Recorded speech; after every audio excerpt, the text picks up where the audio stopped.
Qu'on l'aime ou pas, Donald Trump a bouleversé la communication politique. Aujourd'hui, on analyse la stratégie de communication de Donald Trump. Trump, c'est l'art du message simple, direct et choc.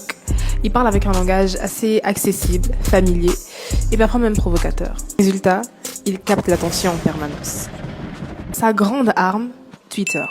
En 280 mots, il impose ses sujets, attaque ses adversaires et contourne les médias traditionnels. Il crée le buzz volontairement pour rester au centre de l'information. En quoi la stratégie de communication de Donald Trump a-t-elle contribué à son ascension politique et à sa gouvernance? On va le voir tout de suite. Trump utilise un langage direct et simple. Contrairement à la majorité des discours politiques habituels, marqués souvent par des formules assez diplomatiques ou technocratiques, Trump utilise un langage simple et direct. Insultes, attaques personnelles, remise en question de faits établis, Trump n'hésite pas à provoquer pour marquer l'attention.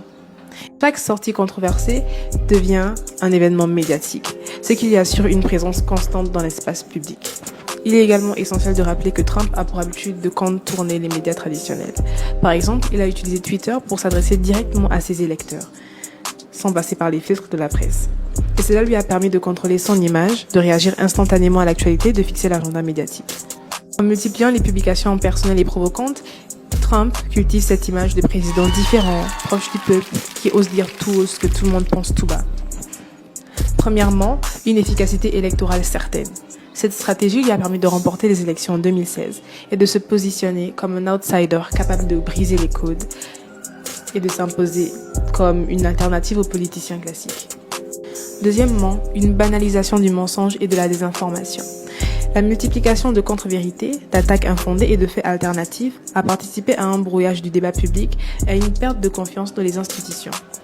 Troisièmement, un impact sur la communication politique mondiale. Trump a ouvert la voie à d'autres leaders populistes qui adoptent des stratégies de communication similaires. Bolsonaro, Milley, etc. Sa présidence a marqué un tournant dans la manière dont les dirigeants peuvent utiliser la communication pour gouverner. En conclusion, la stratégie de communication de Donald Trump repose sur la transgression, la provocation et une maîtrise redoutable des outils numériques. Loin d'être le fruit de l'improvisation, elle répond à une logique efficace. Capter l'attention, polariser l'opinion et entretenir un lien direct avec sa base. Si cette méthode s'est avérée payante électoralement, elle a aussi contribué à la radicalisation du débat public et à la fragilisation de la démocratie.